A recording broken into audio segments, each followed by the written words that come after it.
persoalannya dengan lack of infrastructure di negeri kita ya Bapak, kan jadi kalau kita mau bawa dari Pangandaran ke Jakarta saja 12 jam. 12 jam, ya. Nah, yang matinya 10 sampai 25%. Oh, harga lobster mati dan yang hidup jauh sekali. Yang hidup misalnya 400, yang mati hanya 100.000. Itu kalau enggak bau, kalau bau buang. Bau buang. Ya. Kalau enggak bau masih bisa dijual. Ya. Jadi saya pikir satu-satunya untuk breakthrough distance, mengurangi angka kematian, ya harus punya pesawat.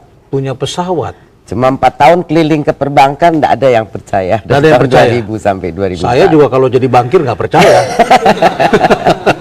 Bagaimana ikan bisa bayar pesawat yang 2 juta dolar? Pedagang ikan mau mempunyai pesawat. Pesawat apa yang Anda inginkan saat itu? Ya, pesawat kecil yang bisa landing di bandara-bandara rumput, bisa jemput ke tempat-tempat nelayan. Itu sesederhana itu. Kemudian bawa ke Jakarta, Jakarta nanti naikkan ke SQ atau Garuda atau maskapai kemana. Walaupun sederhana dan kecil, harganya tetap mahal, itu 2 juta dolar. 2 juta dolar. Ya, 2 juta dolar. Tapi bank tidak mau mendukung. Alhamdulillah setelah 4 tahun ketemu bank yang mengerti visi. Ya. Saya pikir banker ini berani membeli mimpi kita. Dikasihlah kita 4,7 juta waktu itu dolar pinjaman. Oh, Anda perlu 2 juta, dikasih 4,7 juta. Dua pesawat. Ya. Okay. Nah, alhamdulillah Juni tahun kemarin sudah lunas. Juni tahun kemarin. Ya. Setelah berapa tahun? 7 tahun Pak. Setelah 7 tahun lunas. Ya. 7 tahun, baik. Banyak orang yang membeli rumah 10 tahun dan lunas-lunas. Ya. Ini pesawat terbang 7 tahun sudah lunas. Ya, karena dipakai untuk investasi, untuk usaha. Oke, 2 tahun Anda punya 2 pesawat. Anda kan nggak ngerti urus pesawat. Kok masih urus pesawat? Kan masalah navigasi, masalah izin. Itu urusan pilot, Pak. Urusan pilot. Tapi Anda tak mengerti. Suami saya juga seorang pilot. Ya. Nah, waktu tsunami, kita pikir waktu itu bantu sebentar ke Aceh. Ke Aceh. Nah, rencananya 2 minggu, bawa uang ya sedikit 400-an gitu. Jadi Anda ke Simelu ya waktu itu ya? Ya, kenapa Aceh, Simelu? Melabo sama Simelu. Melabo, kenapa Simelu, saya itu karena ada sedikit history dengan Aceh waktu itu. Ya. Kita buat konsep sustainable development, integrated di bidang perikanan. Approach of sustainable development di bidang perikanan. Nah, waktu itu oleh Pak Dipo pengennya diajak untuk masyarakat Aceh, Papua dan yang seperti itu, kita diajak ke Aceh. Kemudian bupati-bupati Aceh datang ke Pangandaran lihat pola perikanan kita. Nah, Bupati Simelu itu sering telepon setelah itu. Kapan datang kemari Pak Darmili. Pak Darmili. Darmili, ya. Saya bilang Pak Darmili kalau kerja di Simelu nggak punya pesawat, nggak bisa, susah. Bisa beli, nggak bisa bawa keluar. Kan ujungnya kita mesti jual, bukan untuk makan saya beli. Jadi nggak bisa. Nah, 2 minggu sebelum tsunami, beliau juga telepon lagi. Saya bilang, betul Pak, saya sudah punya pesawat, tapi Aceh is war zone, jadi insurance tidak cover. Oh, karena daerah pemberontakan saat itu. Iya, tidak bisa. Jadi saya bilang, walaupun di Pulau Simelu aman. Ya, but it's Aceh. Ya. Asuransi tidak melihat fakta realitas di lapangan. Ya. Makanya begitu kejadian tsunami tanggal 26, sebetulnya kita mau berangkat tanggal 27. Tapi saya masih telepon Australia dan London underwriter kita, apakah mereka mau cover asuransi atau tidak. Karena kalau ada apa-apa kan kecelakaan, saya bisa celaka, nggak bisa bayar ke bank. Jadi akhirnya ya tanggal 27 malam saya bisa dapatkan cover ya ini karena bencana dunia, jadi dengan premi normal atau premi normal, oke. Jadi for humanitarian reason kita di cover. Akhirnya berangkat tanggal 27 malam itu juga ke Medan. Kemudian kita landing pertama kali di Melabo tanggal 29. 29? Ya, kasih bantuan ya, terus terbang selama 2 minggu. Setelah 2 minggu rencana kita pulang lagi balik ke perikanan, duitnya juga habis kan Pak. Karena terbang gratis ya. Jadi kita pulang tapi ternyata banyak NGO juga please keep your aircraft here, we need it gitu. Jadi ya akhirnya kita charterkan sama mereka. Jadi awalnya karena Anda punya sesuatu dengan Aceh tetapi sebenarnya tidak bisa jalan, tapi setelah tsunami Anda masuk untuk humanitarian. Untuk bantuan sosial, untuk bantu 2 minggu. Ternyata sesampainya di sana NGO ini memerlukan pesawat untuk ke pesawat kecil. ke Simelu, ke Melabo gitu. Ini teman-teman mesti mengerti, saya kebetulan pernah masuk juga ke Simelu pada saat lagi bencana itu. Dan memang tidak mudah, ya. Bandaranya juga retak saat itu, infrastruktur belum bagus, ya. Dan kemudian kalau kita mau mendarat itu harus ada pasukan pengusir kambing, ya. Kambing dan kerbau. Ya. Kasih alarm, keluar semua, dan pada saat itu tidak banyak pesawat terbang besar yang bisa masuk, hanya pesawat yang kecil-kecil, ya. Masuklah ke sana setelah itu, dan kemudian NGO ini memerlukan untuk charter atau apa? Ya, untuk ke sana lagi. Ya, saya bilang saya tidak bisa lagi, saya harus balik ke pekerjaan saya. Ya.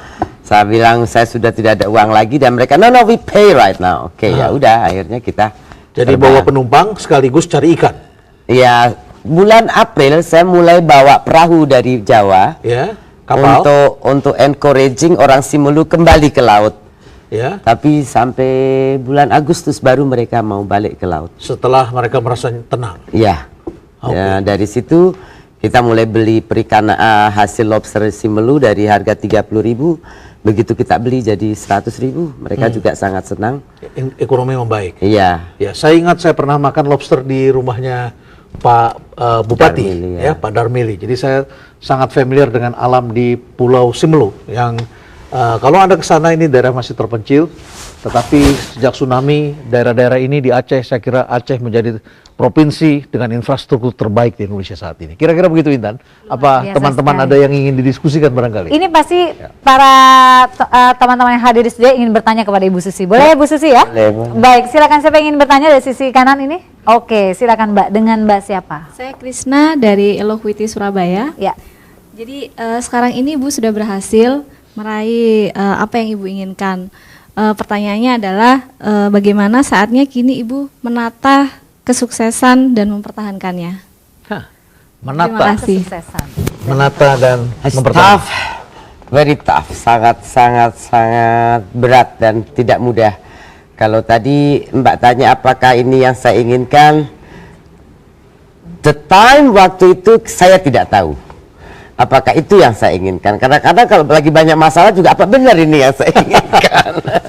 Just do it. Apalagi jadi just do it. Just do it, tapi ya ujungnya begitu besar begini dengan 45 pesawat, kurang lebih 150 sampai 200 flight per hari. Dari Papua, Kalimantan Timur, Sumatera, Kupang, ngatur juga pilot-pilot karena kita Indonesia kekurangan pilot, jadi pilot, hampir 90% pilot kita juga foreigners. Nah, juga urusannya banyak, beda culture, beda apa, sedikit susah. Tapi yang saya coba adalah menerapkan open management. Jadi saya juga selalu belajar dari mana-mana. Kadang-kadang kita belajar tidak perlu dari orang yang pintar atau berpendidikan atau punya gelar sarjana. Anda bisa belajar manajemen dari semua orang. Dari kadang-kadang kasih contoh cerita pada saat meeting dengan manajemen, sebuah pengalaman. Saya punya pembantu, Pak Renald. Pembantu ini tidak pendidikan, SD pun tidak selesai. Satu hari saya lihat ada rokok, tisu, air putih di setiap meja di rumah saya. Sebelah tempat tidur, di kamar mandi, di ruang tamu, di ruang kerja, pokoknya dia semua yang kira-kira saya akan ke sana dia taruhin, Mbak. Satu rokok, satu air putih, satu tisu, pokoknya semua kelengkapan saya di situ. Kebiasaan dia sudah dikenali oleh dia. Nah, saya tanya sama dia, kenapa kamu taruh gitu, kan banyak, katanya. Lah nek mboten jenengan rak nyeluki kula mawon, katanya gitu, Pak. Jadi kalau nggak saya gitu kan nanti bentar-bentar manggilin saya nggak bisa kerja, kata dia. Jadi saya bawa satu pak, saya taruh 5 menit pun nggak nyampe seluruh rumah selesai. Jadi sehari saya nggak ganggu dia, katanya. Pinter ya orang itu ya? Ya, saya bilang itu very smart, Pak. Jadi preparation tadi dia prepare to anticipate supaya tidak dipanggil, tidak diganggu. Dia juga kerja lebih tenang. Karena kalau tidak pasti ibu sebentar-bentar panggil saya, Mbak rokok, Mbak air, Mbak ini. Jadi dia taruh semua, tek. Ya. Saya kira nih anak buah saya mesti belajar bagaimana caranya. Oke, sudah. Ya. Apa yang Saya kira gitu ya. Jadi preparation ya, open, being prepare gitu, itu luar biasa. Luar biasa. Sudah terjawab ya Mbak ya. Oke, dan kita masih punya satu penanya lagi ya Bu Susi ya. Ya, Oke, silakan dari sisi kiri. Nama saya Air Soibi dari Universitas Indraprasta. Melihat keberhasilan Ibu dalam memutuskan untuk tidak melanjutkan ke pendidikan formal, yang saya ingin tanyakan, bagaimana cara untuk membangun jati diri kita sendiri yang sehingga akhirnya menemukan potensi dari diri kita sendiri. Baik, terima kasih. Baik. Silakan Ibu Susi. Ini pertanyaan orang sekolah, jati diri.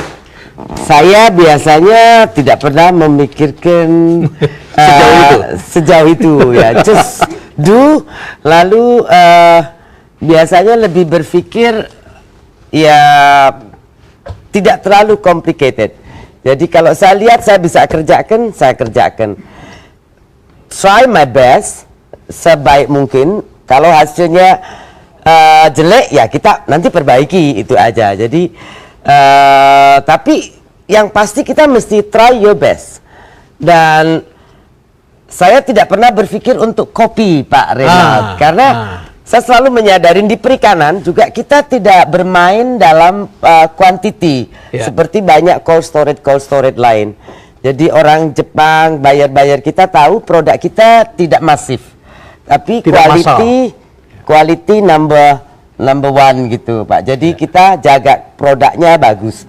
Karena saya berpikir kalau kita produk kita bagus dan berbeda, orang pun mudah lihat. Kalau saya mau bersaing sama yang besar-besar massive production, mereka duitnya lebih banyak, kapasitas pabriknya lebih besar, saya pasti akan kalah. So yang saya lakukan ya do my own things my way, dan yang suitable untuk ukuran kita. Jadi biasanya saya tidak melihat orang lain, tapi ya yang pikir apa saya bisa kerjakan sendiri. Nah, jati diri adalah untuk kita, yang saya tahu, jati diri saya adalah being irregular, Pak. Being irregular. Ya. Uncommon. And if we want to have regular airline, then we have to compete Garuda and Lion, dan impossible. Impossible. Ya. Jadi ya Susi Air itu irregular airline. Seafood kita juga berbeda dengan kebanyakan produk orang lain. Jadi tidak meniru apa yang sudah dilakukan orang, tidak mencoba menjadi orang lain, justru mengeksploitasi sesuatu yang kita bisa saja. Invent and thinking, create what you think it's best for you. Karena belum tentu yang bagus untuk orang, bagus untuk suitable kita. for us. The power of smallness, tetapi it's beautiful. Dan being different, Pak, itu attract the buyer to you. Karena kita berbeda, menarik pembeli. Baik. Intan, kalau begini nih, sekarang punya Susi Air, pesawatnya tadi berapa, Bu? 45. 45. Ya. 45. Terbayang nggak, Intan? Kira-kira tokoh yang idolanya siapa tuh kalau kayak begitu tuh? Kalau punya pesawat terbang, kira-kira menurut Intan idolanya siapa kira-kira kalau? Diri sendiri rasanya kalau kayak gitu ya. Punya 45 pesawat terbang ya, luar biasa. Intan, sebetulnya tadi saya ingin mendapatkan gambaran dari Intan tentang idola. Ya, kalau orang punya airlines kan idolanya mungkin nama-namanya itu adalah nama-nama seperti Anthony Herman Gerard Fokker yang mendirikan Fokker begitu kan, ya? Atau barangkali Andrei Nikolaevich Tupolev dari Rusia, atau Clyde Cessna, Donald Will Douglas, ya, dan seterusnya. Ini banyak tokoh-tokoh penerbangan dunia, termasuk barangkali William Boeing, ya, dan sebagainya. Ini banyak tokoh-tokoh penerbangan, atau paling tidak Habibillah, gitu ya kan ya. Nah, tapi kita pengen tahu Ibu Susi ini kira-kira idolanya seperti apa, ya? Idolanya siapa Ibu Susi? Tokoh idola saya suka tokoh perwayangan Semar, Pak. Semar.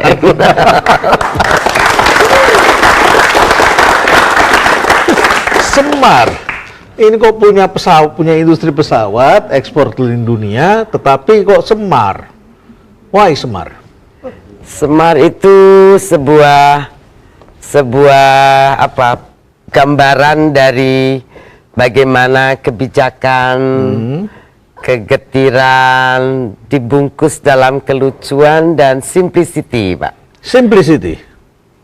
Being Semar, ya. Jadi kalau kita lihat falsafah hidup dia, cara dia menghadapi prahara dan ya kejadian-kejadian di sekeliling dia, mengasuh anak-anaknya, dia buat begitu, sebetulnya sangat bijak, Pak. Sangat tapi bijak. cara dia begitu simple dan funny dan lucu, sehingga kebijakan, kegetiran, keinian dunia kesulitan itu semua semua itu dihadapi menjadi dengan ringan. Ya, simple dan mudah dimengerti, Pak. Dari Dan- mana Anda dapat ini semua? Saya dulu kecil memang suka nonton wayang. Pak Renald. Nggak modern banget. Nggak apa-apa. Kita bangsa yang besar adalah bangsa yang harus mengakui atau menghormati warisan budaya bangsanya. Ya, betul Bu Susi ya. Nah. Baik, Bu Susi senang nonton wayang. Ya, Wayang kan tengah malam, wayang kulit ya, dan goro-goro tuh biasanya jam 1 malam kan, Pak. baru keluarnya. Ya, jadi saya kalau nonton ya ndak sore, jam 1 baru nonton. Anda anak SMP sudah nonton Iya. wayang kulit jam 1 malam. Bandel deh rupanya kecilnya ya. Pergi sendiri atau dengan teman-teman? Ya, sama teman-teman. Sama Ya, kakak, saya adik. juga sangat beruntung karena bapak orangnya sangat demokrasi, Pak. Jadi sangat, saya diperbolehkan baca apa saja dari mulai istilahnya komik sampai filsafat, sampai dulu kelas 6 SD saya sudah baca Yusuf Muda Dalam kalau yang di Indonesia. Pengadilan tuh bukunya sudah rusak-rusak gitu, lalu buku tentang eksistensialis, Filsafat. juga tentang ya, Iwan Simatupang saya sangat suka. Semua Api- buku boleh Api di baca. Bukit Menoreh? Ya, saya Ada sangat juga. suka. Lalu Mahabharata, Ramayana, ya, saya Si Buta baca dari Gua Hantu. Saya baca Confucius, saya baca Mahabharata, saya suka baca waktu kecil. Termasuk komik juga Anda baca. Ya, komik, Si Buta, Bolong history, Jilu. semua macam-macam cerita dari China, dari mana-mana saya senang Anda baca. dulu baca ya. Dan itu berpengaruh dalam hidup Anda. Mungkin memperkaya wawasan Ya. dan cara saya melihat sesuatu, Pak. Ada satu yang menarik ketika salah satu pesawat Susi Air kena musibah. Ya, Itu menjadi satu hal yang sangat mendasar di Susi Air, tapi kemudian Anda mendapat surat dari Dahlan Iskan. Betul. ya, saya terharu, Pak Dahlan ada tulis di seluruh Jawa Pos Di Group. dalam jaringan. Iya, Dia menulis Susi tentang Air Susi Air. tetap di hati. Susi Air tetap di hati. Luar biasa beliau, Pak. Saya sangat terhibur sekali. Dan pada saat itu saya juga tanggal 15 itu harus terima penghargaan dari APEC di San Francisco. Ya. Saya putuskan tidak jadi berangkat karena waktu itu pilot saya belum bisa bawa dari hutan ke Wamena. Jadi saya tunggu sampai selesai, saya wakilkan kepada petugas BRI yang ada saya memohon BRI mewakili saya untuk menerima penghargaan dari Hillary Clinton Hillary di Clinton. San Francisco. Waktu itu penghargaan Ada 42 wanita yang dapat penghargaan di seluruh dunia. Jadi waktu itu Bapak dari BRI itu satu-satunya laki-laki mewakili saya. karena si ibu ini tidak bisa hadir. Ya, karena Ya, Bu Susi, nungguin, ya. mengelola pilot asing tidak mudah. Ya, betul. Berapa pilot asing yang Anda kelola?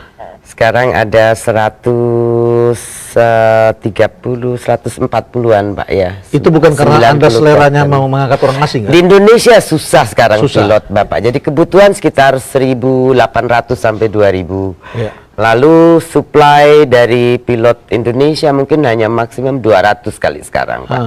Dan itu sudah diambil langsung sama maskapai besar. Jadi pilot-pilot kita pun nanti kalau udah 3.000-4.000 jam juga pindah juga Ambil. ke Cathay, Ya. ke Air Macau, ke Air Hong Kong, seperti itu. Nah, ya karena tidak ada ya terpaksa kita ambil. Dari mana saja Anda ambil? Dari ada 32 negara. 32 negara? Ada orang Indonesia masih ada 3 orang. Ya, Ada orang Indonesia 3 orang. Nah, rencana kita tahun ini kita akan berikan beasiswa 10 sampai 20 orang kepada Saya masih bisa putra-putri. mendaftar? Boleh. Boleh. Masih bisa ya? Umur tidak jadi masalah kan? Tidak jadi masalah. Umur tidak jadi masalah. Ya, hidup saya barangkali bisa berubah juga barangkali ini.